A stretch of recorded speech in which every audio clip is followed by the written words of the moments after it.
کائنات کے اندر عظیم ترین گھرانہ آپ صلی اللہ علیہ وسلم کا گھرانہ ہے۔ سبحان اللہ۔ نبی کریم صلی اللہ علیہ وسلم نے فرمایا، اے علی، جنت میں آپ کا محل میرے محل کے سامنے ہوگا۔ سبحان اللہ، سبحان نبی اللہ۔ کریم صلی اللہ علیہ وسلم نے فرمایا، جس کا مفہوم ہے کہ حسن حسین رضوان اللہ علیہ مجمعین یہ جنت کے جوانوں کے سردار ہوں گے، اور میری لخت جگر بی بی فاطمہ رضی اللہ عنہا یہ جنت کے عورتوں کی سردار ہوگی۔ تو ہم سوچے میرے بھائی، جنت کے اندر کتنے جوان آئیں گے، کتنے جوان آئیں گے؟ ہاں، آج تک کتنے جوانوں کے جنت کا فیصلہ ہو چکا ہوگا، قیامت تک کتنے جوان آئیں گے؟ ان سب جوانوں کے سردار حسن و حسین رضوان اللہ علیہ مجمعین۔ سبحان اللہ۔ اور کتنی عورتیں آئیں گی، اور کتنی عورتوں کے جنت کا فیصلہ ہو چکا ہے، ان سب کا سردار عورت بی بی فاطمہ رضی اللہ عنہ ہوگی۔ نبی کریم صلی اللہ علیہ وسلم کے ارشاد مبارک کا مفہوم ہے کہ میرے گھرانے کے بارے میں میری رعایت کرو، میری رعایت کرو۔ مولانا طارق جمیل صاحب ایک مرتبہ بیان میں فرما رہے تھے کہ جنت کے اندر ایک روشنی آئے گی، تو سارے لوگ جب اس روشنی کو دیکھیں گے تو ایسا لگے گا کہ اللہ پاک کا دیدار شروع ہونے والا ہے۔ سبحان اللہ۔ بعد میں پتہ چلے گا کہ اللہ پاک کا دیدار شروع ہونے والا نہیں ہے، یہ بی بی فاطمہ رضی اللہ عنہا اور حضرت علی کرم اللہ وجہ جو ایک دوسرے کو مسکرا رہے تھے، ان کی مسکراہٹ نے ساری جنت کو روشن کر دیا۔ سبحان اللہ۔ تو میرے قابل احترام بھائیوں، اسی طرح رسول اللہ صلی اللہ علیہ وسلم نے فرمایا، جس کا مفہوم ہے اصحابی کالنجوم بأیہم اقتدیتم اہتدیتم، کہ میرے صحابہ کرام آسمانوں کے تاروں کی مانند ہے، تم ان میں سے جس کی بھی اقتداء کرو گے فلاح پاؤ گے۔ اللہ جل شانہ جب جنتیوں کو جنت کے اندر لے جائیں گے تو اللہ جل شانہ مختلف نعمتیں دیں گے، اور آخر میں اللہ پاک جنتیوں کے اعزاز میں ایک کھانے کی تقریب کریں گے، جس میں اللہ پاک جنت کے حوروں کو بلائیں گے اور جنت کے حور نغمے گائیں گی، اور جنتی 70 سال اس کو سنیں گے۔ پھر اللہ پاک فرمائیں گے کہ اس سے بہتر آپ کو سناؤ؟ تو اللہ پاک داؤد علیہ السلام کو بلائیں گے اور داؤد علیہ السلام زبور پڑھیں گے، پھر 70 سال مزید جنتی اس کو سنیں گے۔ اللہ پاک فرمائیں گے اس سے بہتر آپ کو سناؤ؟ پھر اللہ پاک حضور اقدس صلی اللہ علیہ وسلم کو بلائیں گے اور آپ صلی اللہ علیہ وسلم سورہ یاسین پڑھیں گے، تو 70 سال جنتی اس کو سنتے رہیں گے۔ سبحان پھر اللہ اللہ۔ پاک فرمائیں گے اس سے بہتر آپ کو سناؤ؟ تو اللہ پاک پھر خود سورہ رحمان سنائیں گے، اور جنتی عرصے تک اس کو دیکھ کر مدہوش ہوں گے۔ پھر اللہ پاک فرمائیں گے میرے بندو مجھ سے مانگو، کیا مانگتے ہو؟ تو سارے بندے مانگیں گے مانگیں گے مانگیں گے، تو اللہ پاک فرمائیں گے آپ نے تو اپنی شان کے مطابق نہیں مانگا، میری شان تو آپ سے بھی اس سے بھی بہت بڑی ہے۔ تو اللہ پاک فرمائیں گے میرے بندو میں آج آپ سے راضی ہو گیا، کبھی آپ سے ناراض نہیں ہوں گا۔ سبحان میرے اللہ۔ دوستو، یہ اعلان اس وقت ہوگا جنتیوں کے لیے، لیکن صحابہ کرام رضوان اللہ علیہ مجمعین کے بارے میں اللہ پاک نے زندگی میں فرمایا کہ میں ان سے راضی ہوں۔ زندگی کے اندر فرمایا اللہ پاک نے کہ میں ان سے راضی ہو گیا۔ علماء کرام سے سنا ہے کہ قیامت کے دن جب اللہ پاک ناراض ہوں گے اور مخلوق بے چین ہوگی، تو 500 سال تک حضور اقدس صلی اللہ علیہ وسلم سجدہ فرمائیں گے اور اللہ پاک سے درخواست کریں گے کہ یا اللہ اپنے مخلوق کے ساتھ حساب کتاب شروع کر دیں۔ تو اللہ پاک فرمائیں گے کون ہے جو مجھے حساب دے گا؟ تو حضور نبی کریم صلی اللہ علیہ وسلم حضرت ابو بکر صدیق رضی اللہ تعالیٰ عنہ کو بلائیں گے کہ آپ اللہ کے سامنے آ جائیے۔ تو اللہ پاک فرمائیں گے اس نے تو میرے ساتھ حساب نہیں کیا، میں آپ کے ساتھ کیا حساب کروں گا؟ اللہ پاک فرمائیں گے جاؤ ابو بکر آپ معاف، اور یہ پوری دنیا کے اندر جس کا صرف نام ابو بکر ہے وہ بھی معاف، اور اللہ پاک کا آدھا غصہ ٹھنڈا ہو جائے گا۔ تو میرے دوستو، اللہ پاک نے سارے صحابہ کرام رضوان اللہ علیہ مجمعین کو یہ مقام دیا، اہل بیت کو یہ مقام دیا، اور سب سے بڑا مقام حضرت ابو بکر صدیق رضی اللہ تعالیٰ عنہ کو دیا۔ تو یہ مقام کس وجہ سے دیا؟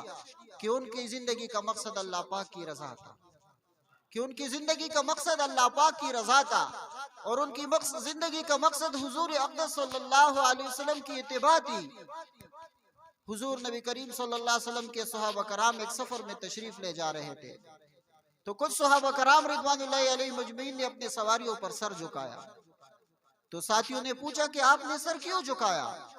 تو ان صحابہ کرام نے کہا کہ ایک دفعہ ہم حضور صلی اللہ علیہ وسلم کے ساتھ سفر کر رہے تھے، تو یہاں ایک درخت تھا، اس کی ٹہنیاں تھی، تو حضور صلی اللہ علیہ وسلم یہاں سے جھک کے گزرے تھے، تو ہمیں مناسب نہیں لگا کہ ہم یہاں سے سیدھے گزرے۔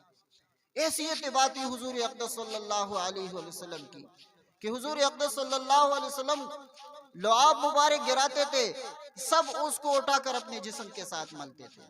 سبحان حضور اللہ، اقدس صلی اللہ علیہ وسلم سے ایسی محبت کہ ساری کائنات سے عزیز آپ صحابہ کرام رضوان اللہ علیہ مجمعین کو آپ صلی اللہ علیہ وسلم تھے۔ اور میرے دوستو، صحابہ کرام رضوان اللہ علیہ مجمعین کی زندگی کے اندر نماز تھی، نماز۔ کربلا کا کتنا سخت واقعہ ہے، اس دوران بھی ان سے نماز نہیں چھوٹی، اس دوران بھی ان سے نماز نہیں چھوڑی۔ صحابہ کرام رضوان کی زندگی میں ایسی نماز تھی کہ وہاں منافق بھی نماز نہیں چھوڑ سکتا تھا۔ صحابہ کرام رضوان اللہ علیہ مجمعین کی زندگی میں کوئی ایسا لمحہ نہیں کہ ان سے نماز چھوٹی ہو۔ اور صحابہ کرام رضوان اللہ علیہ مجمعین قرآن سے چمٹے ہوئے ہوتے تھے۔ عثمان رضی اللہ تعالیٰ عنہ کبھی کبھار وتر کی ایک رکعت میں سارا قرآن پڑھ لیتے تھے۔ حضرت اکرمہ رضی اللہ تعالیٰ عنہ قرآن اٹھاتے تھے اور فرماتے تھے یہ میرے رب کا کلام ہے، یہ میرے رب کا کلام ہے، یہ میرے رب کا کلام ہے، اور بے ہوش ہو جاتے تھے۔ تو صحابہ کرام رضوان کی زندگی میں نماز تھی، صحابہ کرام رضوان قرآن سے چمٹے ہوئے تھے، حضور صلی اللہ علیہ وسلم کی سنتوں سے چمٹے ہوئے تھے۔ صحابہ کرام رضوان کی زندگی مسجد کے اندر گزری، صحابہ کرام رضوان اللہ علیہ مجمعین کی زندگی محبت کے اندر گزری۔ مدینہ منورہ کے اندر کوئی ہوٹل نہیں تھا، جتنے لوگ آتے تھے صحابہ کرام رضوان کے مہمان ہوتے تھے، صحابہ کرام رضوان کی خدمتیں کرتے تھے۔ اور صحابہ کرام رضوان اللہ علیہ مجمعین کا سب سے بڑا کارنامہ کہ انہوں نے اللہ کے دین کو پوری دنیا میں پھیلا۔ آج دنیا کے کونوں کے اندر صحابہ کرام رضوان کے مزار ہے۔ چائنا کے اندر سعد بن ابی وقاص رضی اللہ تعالیٰ عنہ کا مزار ہے۔ میزبان رسول حضرت ابو ایوب انصاری رضی اللہ تعالیٰ عنہ ترکی کے اندر آرام فرما ہے۔ انڈونیشیا، ملیشیا میں صحابہ کرام رضوان اللہ علیہ کے مزار ہے۔ یہ وہ صحابہ تھے جو حضور صلی اللہ علیہ وسلم کے مبارک زلفوں میں کنگھی کرتے تھے، اور دنیا کے جس کونے میں جائے صحابہ کرام رضوان کے مزار ہے۔ یہ مزار کس لیے ہے؟ کہ انہوں نے اللہ کے دین کو پوری دنیا میں پھیلایا۔ تو میرے دوستو، ہم اور آپ بھی ذرا غور کر لیں، اپنے گریبان میں جان کے اپنا محاسبہ کر لیں کہ ہم اور آپ کس طرف جا رہے ہیں۔ ہماری زندگی میں کتنی نماز ہے، ہماری زندگی میں کتنی سنتیں ہیں، ہمارے کیسے اخلاق ہے، اور ہم نے اللہ کے دین کو کہاں تک پھیلایا۔ تو جو زندگی چلی گئی وہ آ نہیں سکتی۔ بقایا زندگی کے ہم صرف نیت کریں کہ اپنی زندگی بھی اللہ کے دین سے سچائیں گے، 5 وقت نماز پڑھیں گے، قرآن کے ساتھ چپٹیں گے، حضور صلی اللہ علیہ وسلم کی ایک ایک سنت کو اپنائیں گے، اپنے اخلاق کو بنائیں گے، اور اللہ کے دین کو پوری دنیا میں پھیلائیں گے۔ یہ ختم نبوت کی وجہ سے ہماری اور آپ کی ذمہ داری ہے، ہم ذمہ دار ہیں۔ دنیا میں کسی اور نبی نے نہیں آنا ہے، دنیا میں دوبارہ صحابہ کرام نے نہیں آنا ہے۔ جیسے وہ حضور صلی اللہ علیہ وسلم کے امتی تھے، ایسے میں اور آپ بھی حضور صلی اللہ علیہ وسلم کے امتی ہیں۔ جیسے یہ ان کی ذمہ داری تھی، اتنی میری اور آپ کی ذمہ داری ہے۔ جیسے ان کا دین تھا، اتنا یہ میرا اور آپ کا دین ہے۔ جس طرح انہوں نے قبر میں جانا تھا، اسی طرح میں نے اور آپ نے قبروں کے اندر جانا ہے۔ تو میرے دوستو، آج اللہ نے موقع دیا ہے کہ ہم بقائے زندگی اللہ کے دین کو پوری دنیا میں پھیلانے کی نیت کریں۔ تو اس کے لیے اللہ کے راستے میں 4 مہینے لگائے جاتے ہیں، سال میں چلہ، مہینے میں سے روزہ، اپنے مسجد کے ارد گرد دین کا ماحول بنانا، سب کو نمازی بنانا، گھر کے اندر عورتوں کی تربیت کی فکر کرنا کہ ایک عورت کی وجہ سے 4 مرد دوزخ میں جائیں گے۔ اگر ایک عورت نے دین نہیں سیکھا تو اس کے باپ اور اس کا بیٹا اور اس کا شوہر اور اس کا بھائی اس کے ساتھ دوزخ میں جائیں گے کہ یہ عورت تیری ساری خدمتیں کرتی رہی اور تو نے اس کو دین نہیں سکھایا۔ تو اس لیے دینی مجالس میں اور دینی مجالس کے اندر ہم جو کچھ سنیں، اپنی ماں و بہنوں کو سنائیں کہ جو عورت گھر کے اندر اللہ کا ذکر کرتی ہے اور جھاڑو دے رہی ہے، جیسے بیت اللہ شریف کے اندر جھاڑو دے رہی ہے، جو عورت گھر کے کونے میں نماز پڑھ رہی ہے گویا بیت اللہ شریف کے اندر نماز پڑھ رہی ہے۔ تو اس لیے میرے دوستو بقائے زندگی کی ہم نیت کریں اور اس کے لیے اللہ پاک کے راستے میں انشاءاللہ چار چارما لگائے۔ تو میری بھی نیتیں سب کے ارادے ہیں نا انشاءاللہ۔ اللہ سب کی حاضری قبول فرمائے، اللہ ہم کو عمل کی اور پوری دنیا میں ان باتوں کو پھیلانے کی توفیق نصیب فرمائے۔ اور گزارش یہ ہے بھائی، یہ آخری درخواست صرف 1 منٹ میں کرتے آپ سب کی اجازت کے ساتھ، یہ مسجد ہے، یہ اللہ کا گھر ہے، یہ مسجد ہے، یہ اللہ کا گھر ہے۔ صحابہ کرام رضوان اللہ علیہ اجمعین اس طرح کنکری مارتے تھے مسجد کے اندر، اور علماء فرماتے ہیں کہ اگر امام کے پیچھے 10 بندے ہو تو وہ اتنی آہستگی سے کے ساتھ قرات کرے گا کہ اس کی قرات بھی مسجد کی بے حدی میں نہ آئے۔